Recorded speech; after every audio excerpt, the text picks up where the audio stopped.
Assalamualaikum warahmatullahi wabarakatuh. Selamat malam Waalaikumsalam warahmatullahi semuanya. wabarakatuh. Selamat datang di Edukasi Awam untuk IG Live CISC kali ini. Saya Syahnas Haq yang akan menemani Dokter Sita. Diagnosis dan pengobatan yang tepat waktu merupakan faktor yang paling penting untuk menentukan keberhasilan pengobatan kanker, gitu ya. Pandemi COVID-19 telah menimbulkan tantangan di seluruh dunia, termasuk layanan pengobatan kanker paru. Karena kebanyakan pasien dari kanker paru didiagnosis ketika mereka datangnya udah stage atau stadium lanjut. Istilahnya adalah akan lebih sulit nih Dokter Sita dan kawan-kawan untuk menentukan pilihan pengobatan kuratif karena udah masuk ke kategori agak terlambat begitu ya Dokter Sita ya. Nah, screening dini ini sangat diharapkan dengan tujuan mengurangi tingkat kematian akibat kanker paru. Pelaksanaan screening dini juga dapat mengurangi kemungkinan adanya misdiagnosis atau salah diagnosa.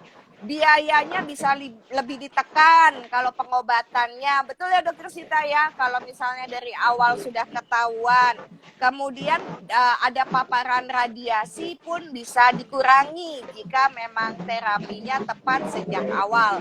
Dengan kondisi pergerakan yang terbatas di masa ini dan meskipun layanannya tetap tersedia, ada beberapa pasien nih Dokter Sita dan juga semua sahabat yang sedang menyaksikan menunda melakukan janji ketemu buat konsultasi. Nah, atau screening ditunda.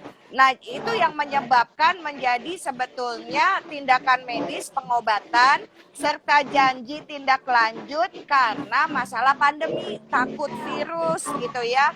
Nah, ini juga ada dampak atau efek samping sehingga pengobatannya menjadi lebih sulit.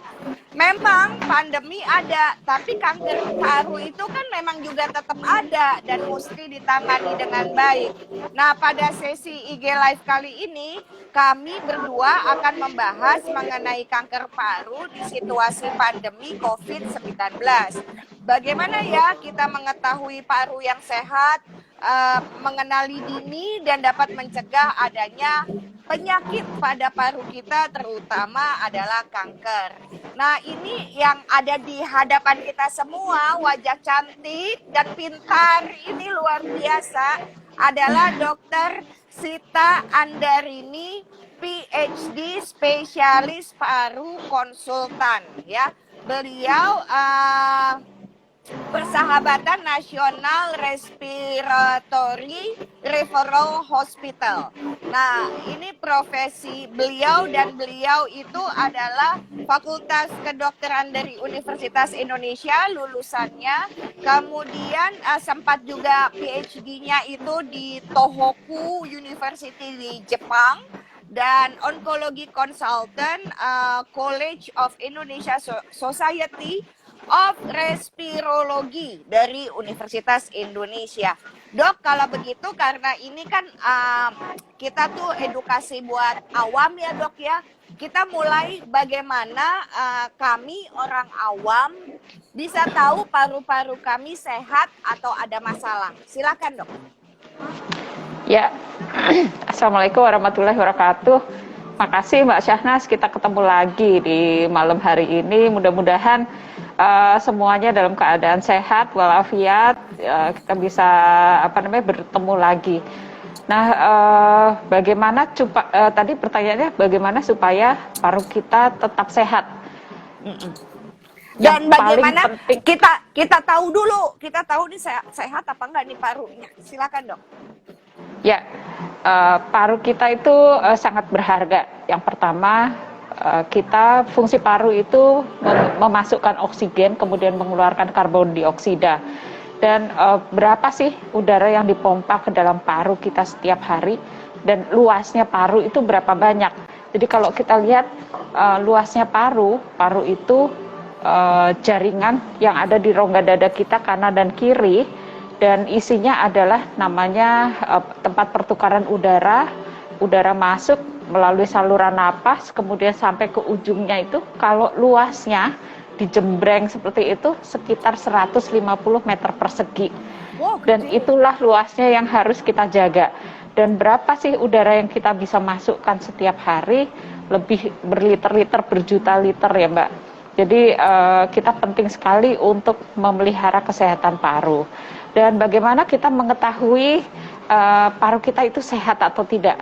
Yang paling penting adalah bagaimana kita bisa bernapas dengan tanpa keluhan.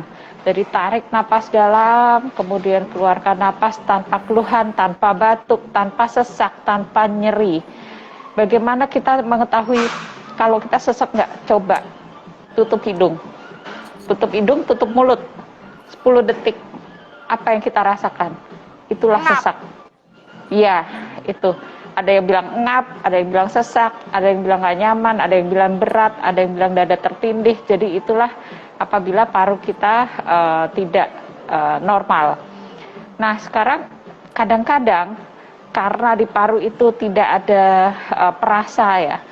Jadi yang kecil-kecil ada gangguan yang kecil, misalnya 150 meter persegi itu segede lapangan bola. Tapi kalau misalnya yang gangguan segede lapangan bola tenis misalnya, nggak kelihatan kan tuh bola tenis ada di sebelah kanan apa di sebelah kiri. Nah itu nggak kelihatan. Gimana sih kita bisa lihatnya? Yang pertama adalah tetap rutin check up dan menghindari faktor risiko. Faktor risiko terbesar apa? Merokok. Orang yang merokok risiko terjadi kanker paru 16 kali lipat dibandingkan dengan yang nggak merokok. Terus kemudian kalau yang dia merokok pasif, risikonya adalah 4 kali lipat untuk terjadinya kanker paru. Dan itu bukan hanya kanker aja. Hari ini adalah hari World Lung Day. Jadi hari paru sedunia tanggal 25 September. Jadi pelihara paru kita supaya kita bisa bernapas dan lebih lega ya. Juga fungsi tubuh di yang lainnya terjaga. Demikian. Betul. Jadi Dokter Sita tadi udah mengatakan nih semuanya untuk Anda yang sedang menyaksikan, Bapak, Ibu, Mas, Mbak, hari ini tanggal 25 September bertepatan dengan World Lung Day dengan tema Care for Your Lung ya.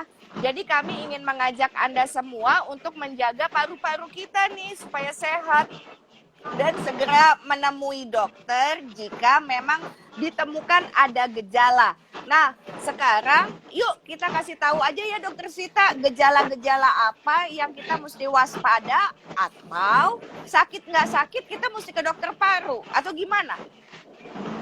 Yang pertama, kalau kita berisiko tinggi, siapa tuh yang berisiko tinggi?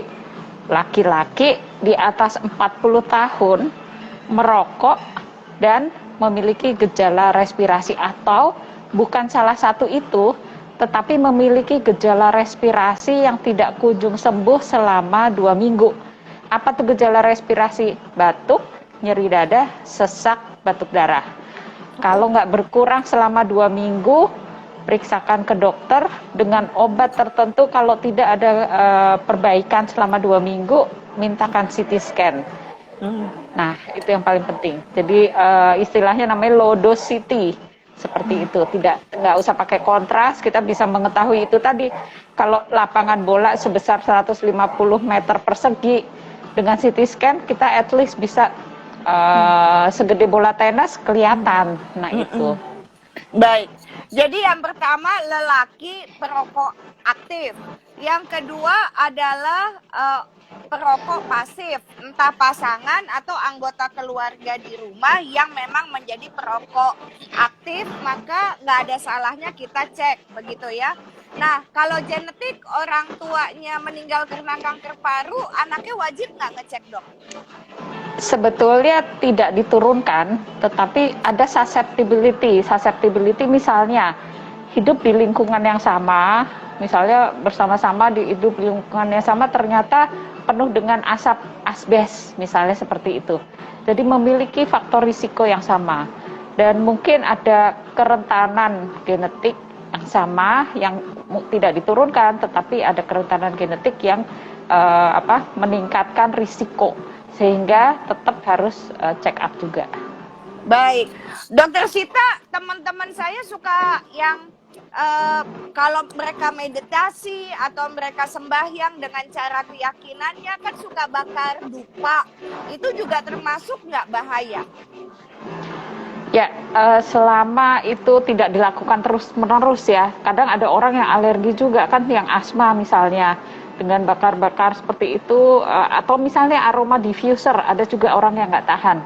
Dengan diffuser menimbulkan respons hiperreaktivitas, maksudnya jadi sesak, batuk-batuk, jadi tidak dilakukan. Jadi seperti itu, Mbak. Baik. Nah, nanti ini juga yang nonton boleh bertanya-tanya ya dok ya, supaya jadi lebih jelas, terang benderang tentang menjaga kesehatan parunya. Ini ada yang nulis Terry, Mam, Queen, Kiara. Katanya dokter Sita tuh dokter kesayangannya. Amin. Baik, dok. Kalau misalnya ke dokter saya mau ngecek paru-paru saya, apakah saya langsung ke dokter Sita dan rekan-rekan spesialis ahli paru, atau saya kemana dulu nih urutannya?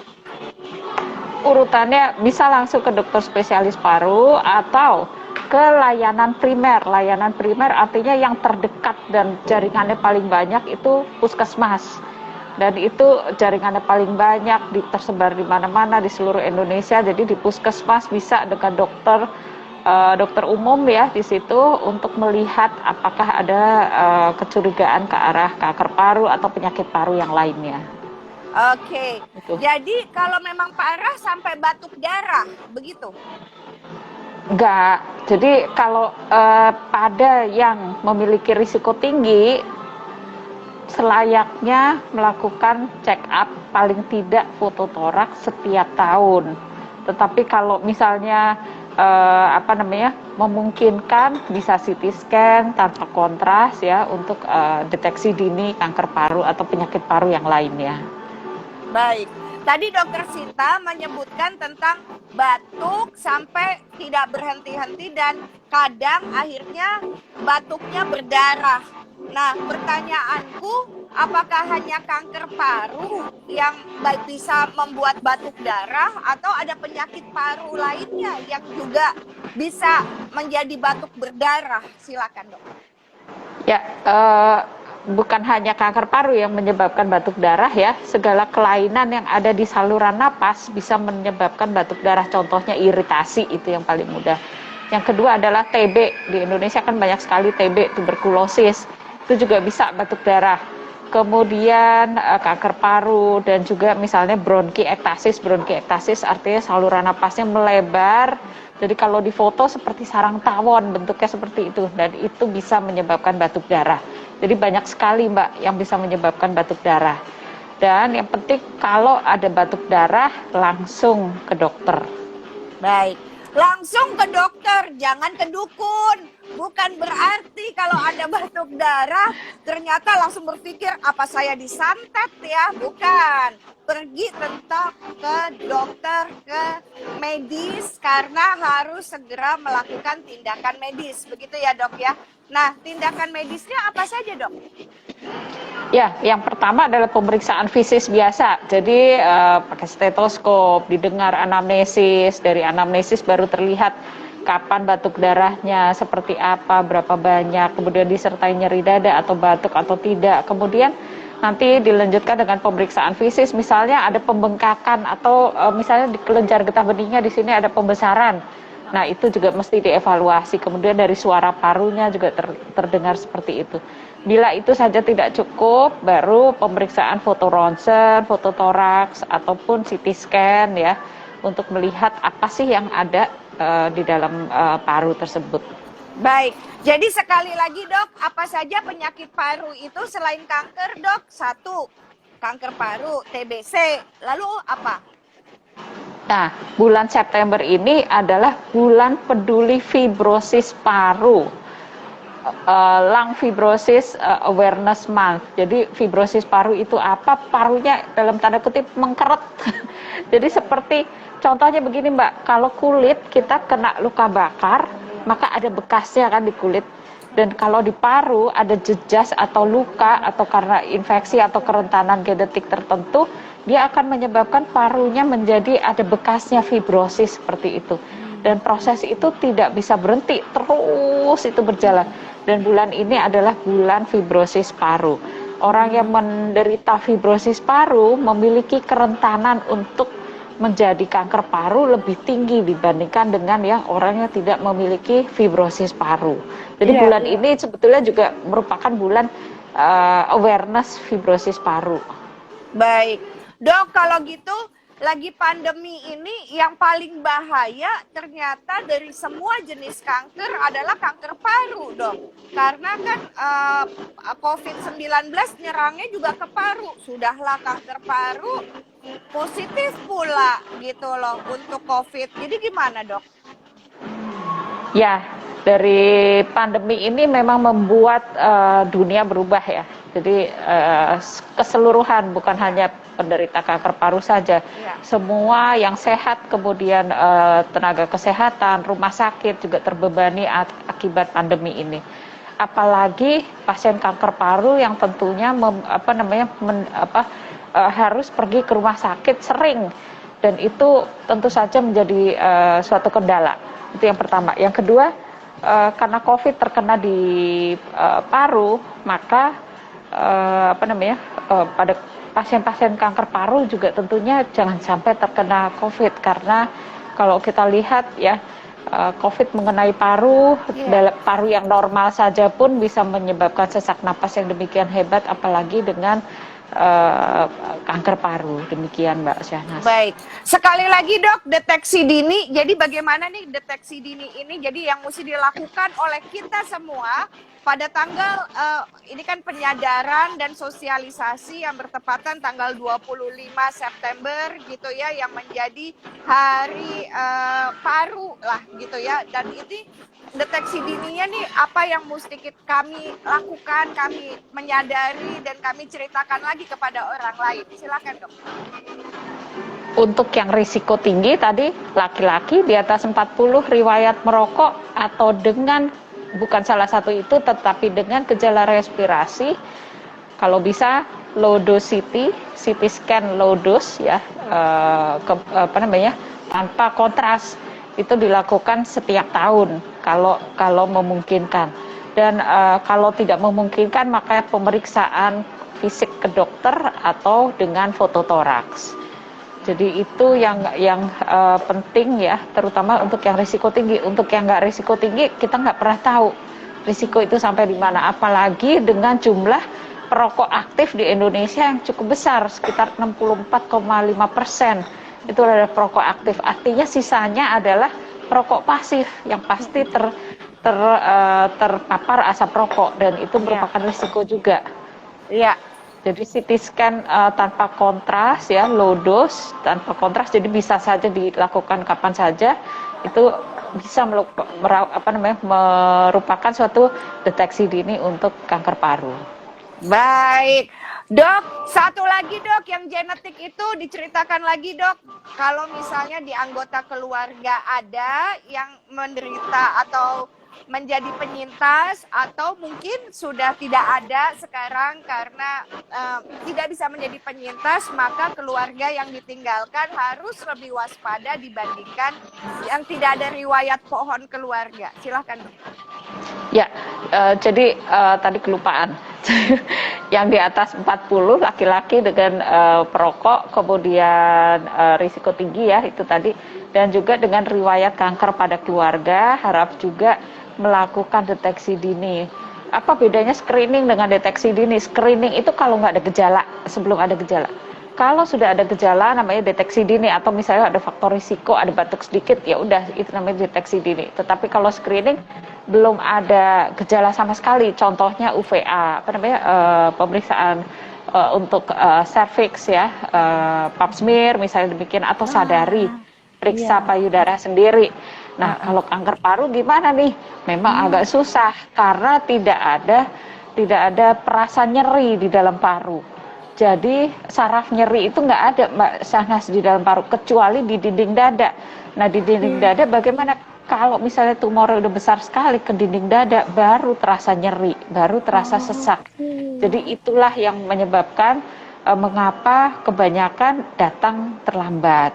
Jadi ya apa namanya screening atau dan deteksi dini ini perlu dilakukan. Baik, jadi dok, kalau misalnya kanker payudara kan ada benjolan ya di payudara. Dengan sadari, meriksa gitu ya, jadi tahu. Kemudian kalau leher rahim berdarah, misalnya begitu. Kan jadi yang tricky itu adalah ovarium dan paru, begitukah dok? Ya, memang jadi ini yang paling sulit ya. Deteksi dini pun yang bisa menurunkan angka mortalitas itu adalah CT scan low dose. Low dose artinya dengan radiasi yang rendah, artinya dibuat potongan yang 1 cm yang rendah radiasinya. Dan itu pun biasanya dilakukan rutin di beberapa negara maju, walaupun kalau kita lihat beberapa negara belum menganut seperti itu. Misalnya di Jepang sendiri, low dose CT memang ada, tetapi tidak dilakukan secara dalam tanda kutip secara resmi, wajib semuanya harus seperti itu. Tidak, jadi masih dari beberapa negara, karena kita lihat cost-nya juga besar ya. Terus cuman yang kita himbau adalah yang dengan risiko tinggi, riwayat keluarga juga ada, kalau bisa low dose CT supaya bisa terdeteksi lebih dini. Dan pada pandemi ini Mbak Syahnas, bukan hanya dokter, bukan hanya nakes, awam itu melek medis, melek semuanya. Jadi melek CT scan pun, jadi banyak tuh pasien datang udah bawa CT scan, dok saya ada ground glass-nya. Nah, jadi awam pun sudah sangat teredukasi gambaran CT scan. Jadi bisa kita lihat kalau dengan pandemi ini semua ada awareness untuk lebih menjaga paru lebih dini lagi. Betul. Dok, itu bukan batuk biasa B3. BBB, bukan batuk biasa. Jadi yang mesti diwaspadai itu kapan sih kita khawatir dengan saat kita dapat bukan batuk biasa. Misalnya bunyinya kah? Misalnya durasinya kah? Atau hasil batuk itu kah? Silakan Dokter Sita. Batas waktu 2 minggu. Ada nggak ada dahak 2 minggu harus cek. Itu sudah ada di dalam International Standard of TB Care. Di Indonesia kan juga banyak TBC ya, tuberkulosis TB. Hari TB tanggal 24 Maret. Ya. Batuk lebih dari 2 minggu harus dicurigai TB sampai terbukti bukan. Terbukti bukan artinya Pak, kalau cek dahak, kan biasa dokter suka cek dahak ya 3 kali. Kalau dahaknya negatif, maka kita harus berpikir yang lain. Yang lain itu apa? Contohnya kanker paru, fibrosis paru, PPOK, asma, dan lain-lain. Jadi demikian. Jadi batas waktunya 2 minggu. Apalagi kalau ada dahak, kalau ada darah ya langsung. Tetapi kalau batas 2 minggu tidak ada perbaikan, maka wajib periksa ke dokter. Baik, dan yang perlu diedukasi adalah TBC menular, tapi kanker paru tidak menular, begitu ya dok? Kanker paru tidak menular, ini seringkali ditanyakan, dok, ada yang kanker paru di rumah, itu saya ada anak-anak, apakah menular? Tidak menular, kanker paru tidak menular. Baik, siap. Dok, kita sekarang masuk ke ini ya, tata laksana terapi ya dok ya. Jadi tadi kan secara awam sudah dijelaskan, kemudian kami pun menjadi tersadar dengan risiko yang ada di sekeliling, maka mesti waspada, sakit atau tidak sakit mesti cek kalau memang ada di lingkungan risiko tinggi. Yang kedua adalah kalau memang ternyata genetik, kita mesti periksa juga lebih waspada. Selanjutnya adalah ternyata kalau misalnya udah ada tanda-tanda bukan batuk biasa, periksa juga. Saya selalu mengingatkan nih Dokter Sita, betulin kalau saya salah ya, adalah begini. Jangan takut akan pengobatan. atau tindakan medis. Takutlah dengan kankernya. Takut tuh maksudnya begini, ayo siap buat berjuang melawannya gitu ya. Kenapa saya ngomong begini, Dok? Pertama, teman-teman saya nggak mau periksa nih Dokter Sita adalah mendingan nggak tahu deh Nas gitu loh. Nanti kalau ketahuan malah jadi pikiran begitu katanya. Jadi pada nggak mau periksa. Yang kedua adalah sesudah periksa ternyata didiagnosa kena kanker paru. Takut sama pengobatannya. Jadi pergi ke tempat alternatif non medis. Silakan Dokter Sita. Ya, itu yang kita alami sehari-hari ya, wajar ya Mbak. Yang namanya takut wajar banget, itu sangat manusiawi. Artinya kita tidak bisa terlepas bahwa perasaan itu pasti ada di dalam saya rasanya kok ada yang nggak normal dan rasanya bukan cuma flu biasa nih. Kayaknya ada sesuatu tiap kali napas kenapa sakit. Itu pasti ada rasa takut.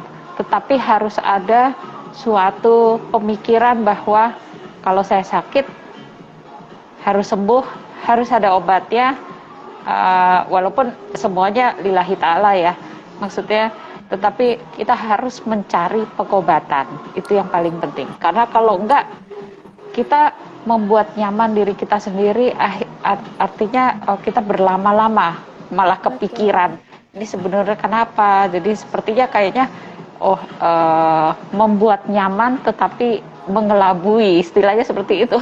Tetapi rasa takut itu sangat manusiawi dan pastinya ya, karena saya nanti kenapa nih, nanti diiniin, nanti di kemo, nanti di radiasi, nanti dioperasi, kalau operasi nanti begini, dibius, ya itu pasti wajar, pasti ada.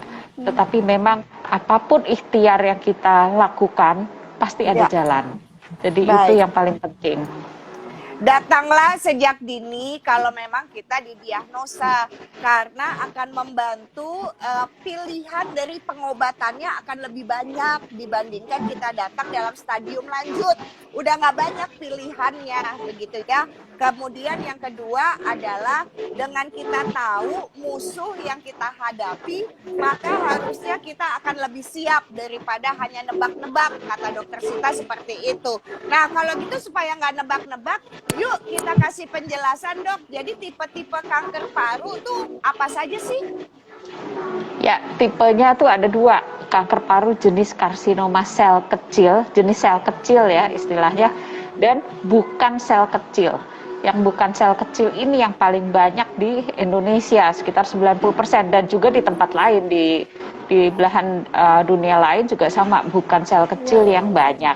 Yang bukan sel kecil terdiri dari apa saja? Terdiri dari ada yang namanya adenokarsinoma, ada yang squamous, ada yang large cell, dan yang lain-lain. Paling banyak adenokarsinoma, karena sekitar 80% itu adalah adenokarsinoma. Iya. Nah, itu jenis kanker paru. Dan pengobatannya gimana? Pengobatannya tergantung staging atau stage atau dalam tanda kutip stadium. Sebetulnya stadium nggak terlalu tepat ya bahasanya. Tapi staging, stadium kanker paru ada berapa sih? 1, 2, 3, 4. Ya, kalau kita lihat hampir keseluruhan kanker juga demikian ya. 1, 2, 3, 4. 1, 2, 3 kita masih ada kemungkinan untuk pembedahan. Setelah pembedahan pun mungkin kemoterapi ataupun imunoterapi, radiasi.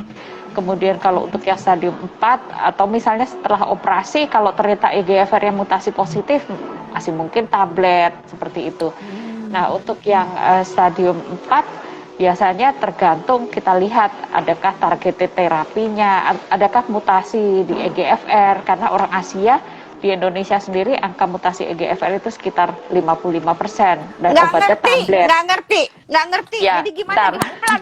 Pelan-pelan. Ulang. Stadium 1. Stadium 1 operasi. Stadium 1 itu tumor dagingnya kecil. Oke. Adanya di mana? Adanya di paru.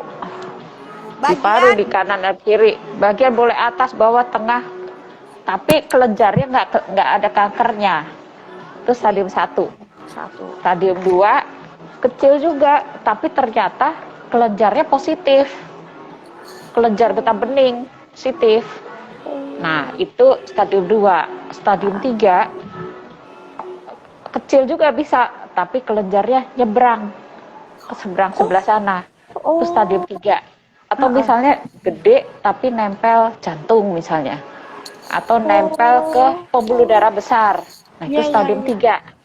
Kalau stadium 4 contohnya ada cairan.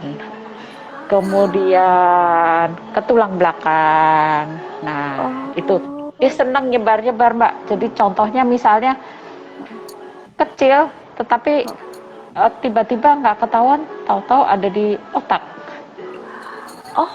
Nah, jadi seperti itu perilakunya. Jadi kalau kita lihat, nah kalau stadium 1 dilakukan pembedahan. Operasi. Nanti ya operasi. Habis operasi kadang-kadang diputuskan dari tim dokter.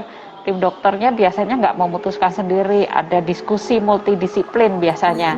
Nah, itu tidak diputuskan sendiri, dioperasi, habis dioperasi bisa kemo, bisa radiasi, bisa tablet. Nah, tergantung nanti hasilnya apa. Stadium 2 juga begitu, stadium 3 juga sama. Stadium 3, kalau stadium 3 udah gede banget, nempel ke pembuluh darah misalnya. Waduh, dokter bedahnya bilang, kayaknya nggak bisa nih saya operasi. Apa yang dilakukan? Kemo, sinar, bersamaan, habis itu lanjut imunoterapi. Jadi seperti itu. Kemajuannya banyak sekali dalam 5 tahun belakangan. Jadi 5 tahun belakangan tuh dokter udah harus melek karena betul-betul kayaknya tiap hari ada hasil yang baru, Jadi seperti itu. Nah, kalau imunoterapi itu jadi gimana? Infus. Imunoterapi infus.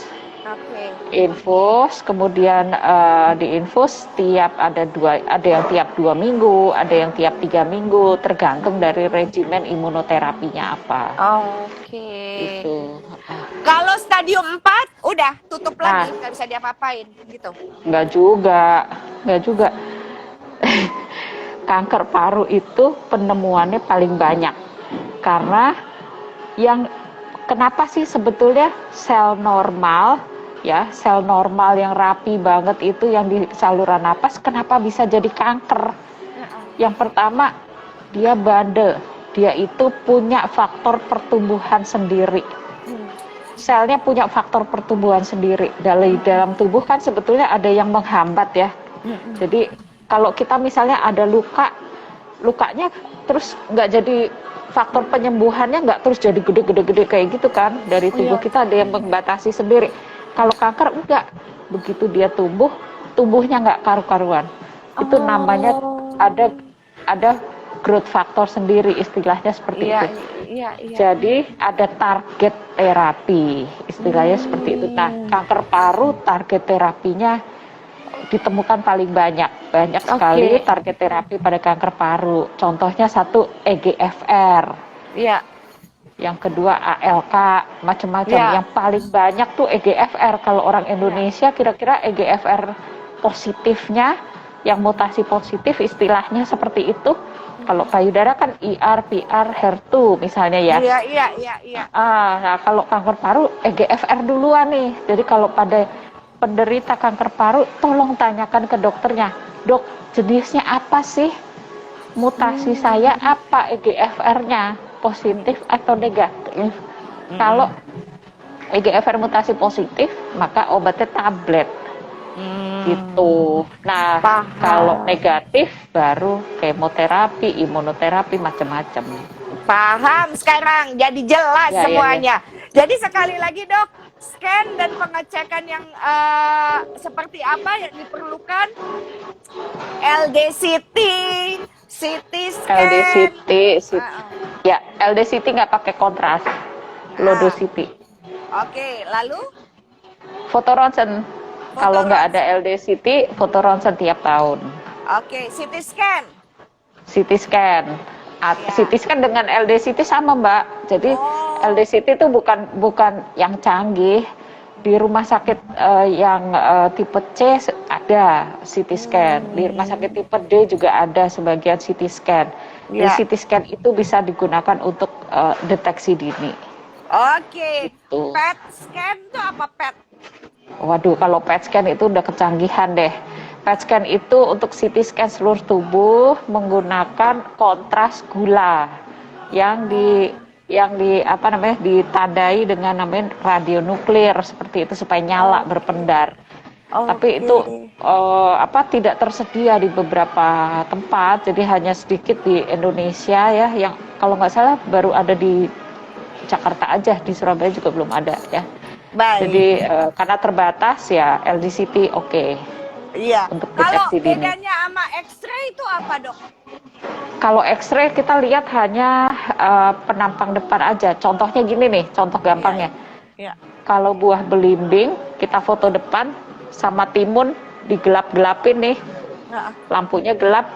Wah, dari depan sama aja kan bentuknya Betul, oval betul, seperti itu. betul, betul. Nah, kalau CT scan kelihatan kalau buah belimbing dipotong-potong jadi seperti bintang. Betul, betul, betul, Kalau betul. timun dipotong jadi Bulat. bunder. Nah, itu dalamnya nggak kelihatan. Nah, itulah bedanya CT scan sama foto ronsen. Oh, ini nih yang saya senang dari Dokter Sita, selalu mencari perumpamaan, analogi yang jadi ngerti. Ya, paham. Dok, kalau begitu sekali lagi supaya semuanya yang nonton tidak takut untuk periksa. Jadi sudah secanggih apa sekarang para dokter untuk urusan onkologi khususnya paru melakukan terapi. Jadi dikasih pilihan kayak menu terapinya tuh apa saja sih sekarang? Terapi kita tidak tertinggal dengan luar negeri. Guideline kita sama. Obatnya ada semua di sini. Obat targeted terapi ya. Kalau pasien kanker orang Asia itu 50% EGFR mutasi positif. Jadi pakai tablet. Jadi wajib tanya mutasi EGFR-nya apa. Itu yang pertama.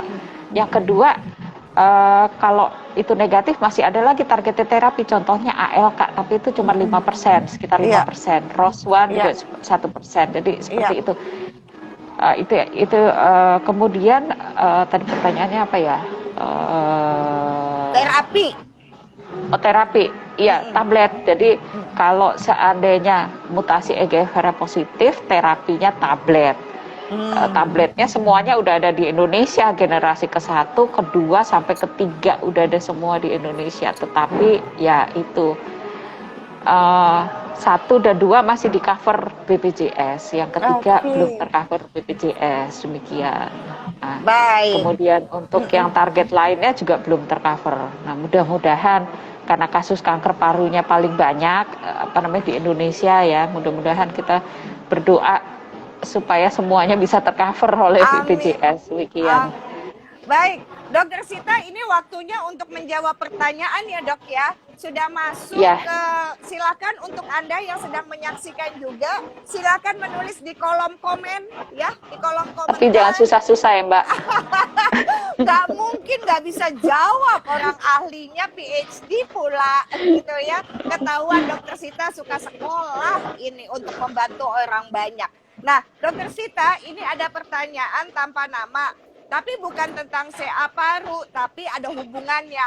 Apakah pneumonia bisa disembuhkan, Dok? Dan adakah cara untuk mencegah atau menghindari terjadinya pneumonia? Ya, pneumonia itu adalah infeksi paru ya.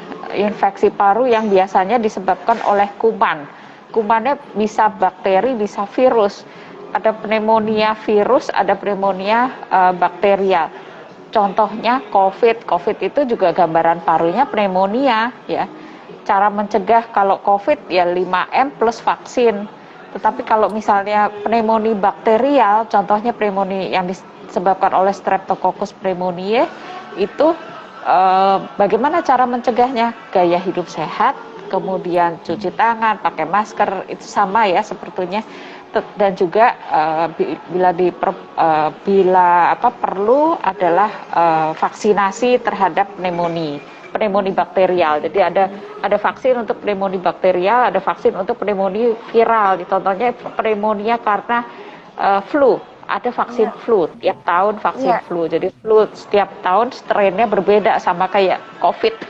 COVID Iya. kan tiap hari strainnya berbeda ya. Jadi Betul. itu, jadi seperti itu.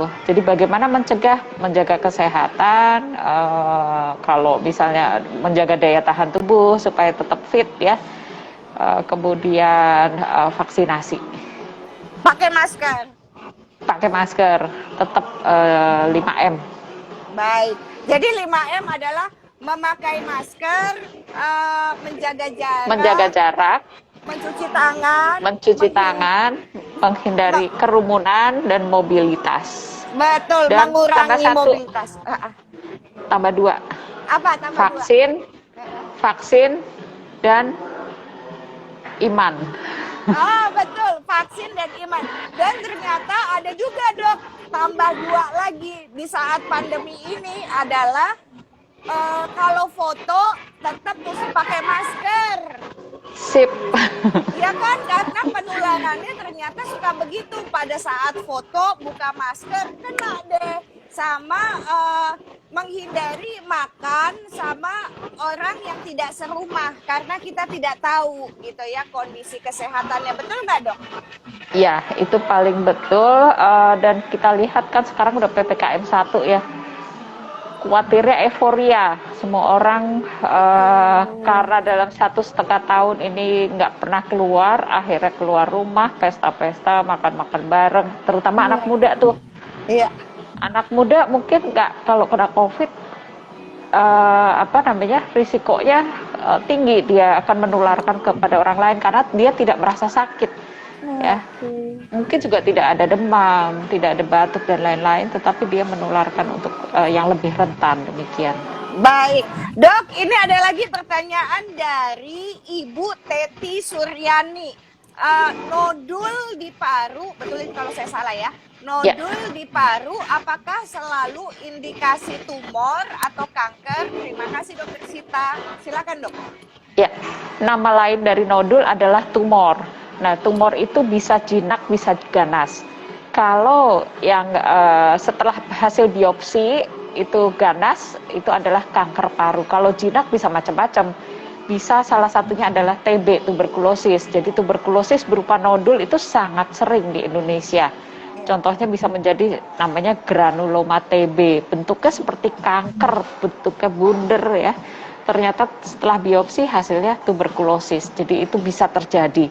Ya, jadi kalau nodul atau tumor, kalau dia ganas itu adalah kanker, kalau jinak bisa macam-macam.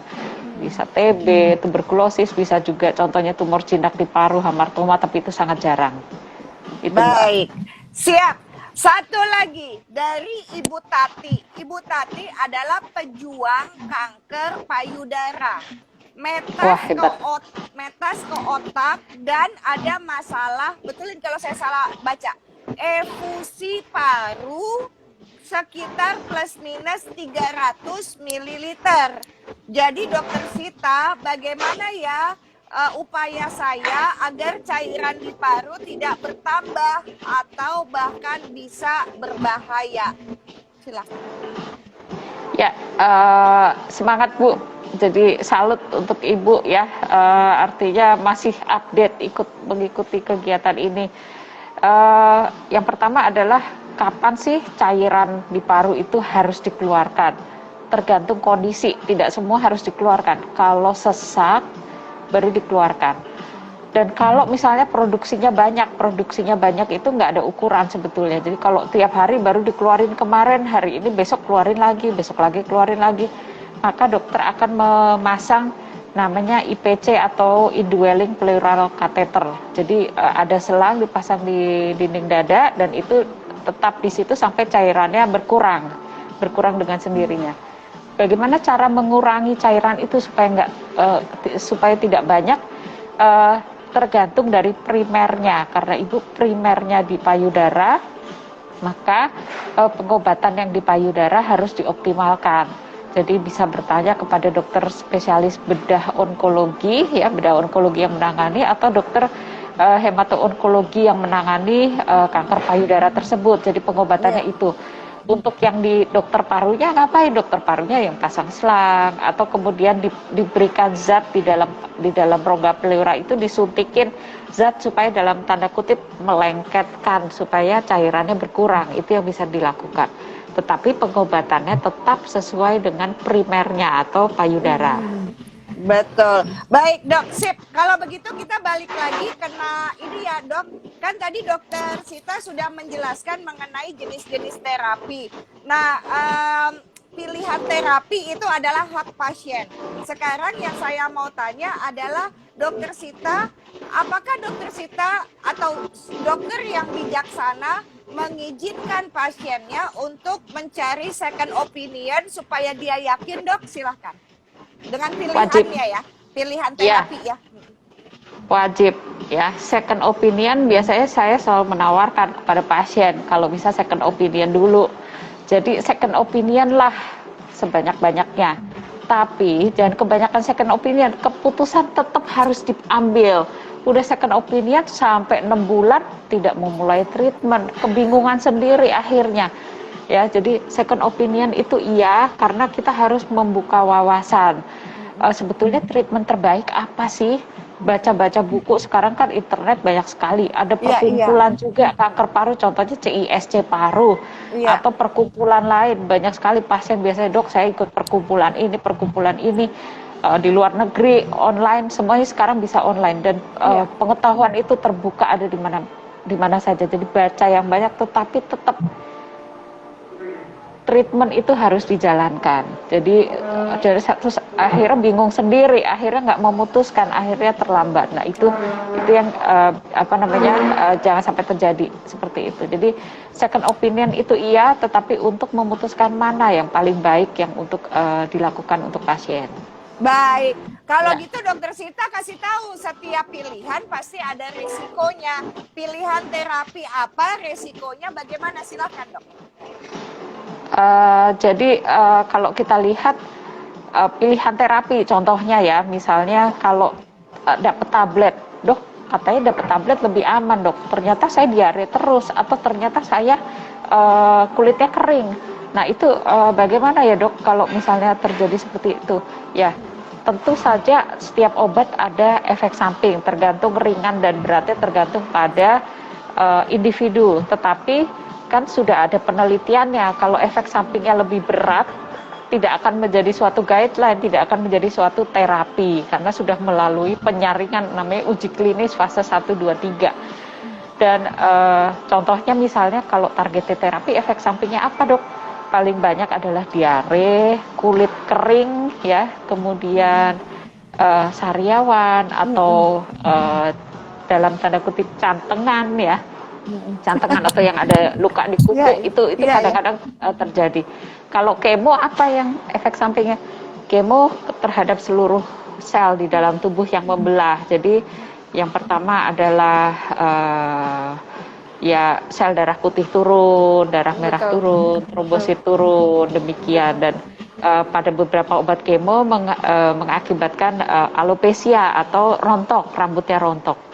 Ya, itu yang muntah-muntah ya, jadi lebih rentan terhadap infeksi, jadi itu yang bisa terjadi, gangguan ginjal ataupun gangguan jantung, jadi seperti itu. Baik. Tapi tentu saja pasti benefit dan risk itu sudah pasti ditimbang ya untuk suatu obat menjadi suatu guideline, suatu panduan sebagai treatment. Baik.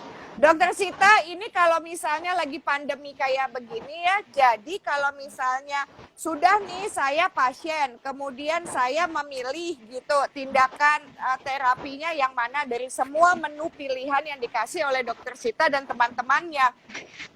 Saya mesti nginep di rumah sakit atau saya bisa rawat jalan? Tergantung. Kemoterapi pun sekarang banyak sekali dilakukan di one day care. Nggak perlu nginep, jadi perawatan sehari, jadi pagi datang kemudian siang pulang, seperti di rumah sakit Persahabatan misalnya juga ada kemoterapi one day care. Atau kalau misalnya dapat tablet ya di rumah, jadi habis dapat tablet 30 tablet kemudian ya diminum di rumah, demikian. Baik. Jadi nggak selalu harus menginap. nggak selalu harus menginap. Tapi yang pasti adalah jangan menunda pengobatan, jangan menunda terapi. Betul ya dok ya? Karena dengan Betul. menunda terapi di saat pandemi, yang ditakutkan adalah Anda sebagai pejuang kanker paru terinfeksi. Dan itu yang tadi dokter Sita dari awal sudah mengatakan bahwa jangan sampai, karena kalau kanker paru yang sehat kena positif COVID itu saja sudah bermasalah, apalagi yang paru-paru bermasalah, begitu ya dok ya.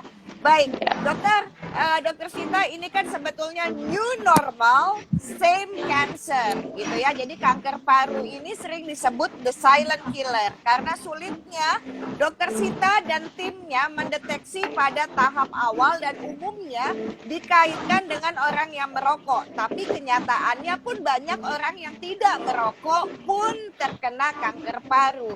Penyakit ini sering terlambat terdeteksi karena screening untuk kanker paru tidak umum untuk non-perokok. Betul ya dok ya? Dan Ya, itu betul. berarti ketika diagnosis datang, mungkin sudah terlambat bagi kita yang tidak dianggap beresiko tinggi karena kebiasaan merokok tersebut. Saat negara-negara memasuki new normal, kanker tetaplah kanker, Bapak Ibu dan juga Mas Mbak semuanya, karena bisa kita katakan new normal same cancer. Kami berdua mendorong Anda, seorang pejuang kanker, tidak menunda mengakses layanan sesuai dengan waktu yang sudah dijadwalkan untuk dapat akses pengobatan yang terbaik. Diagnosis dan pengobatan yang tepat waktu ya, ini merupakan faktor yang paling penting untuk menentukan keberhasilan pengobatan kanker paru. Masyarakat perlu menghindari faktor risiko kanker paru dan mengetahui gejala kanker paru. Supaya apa?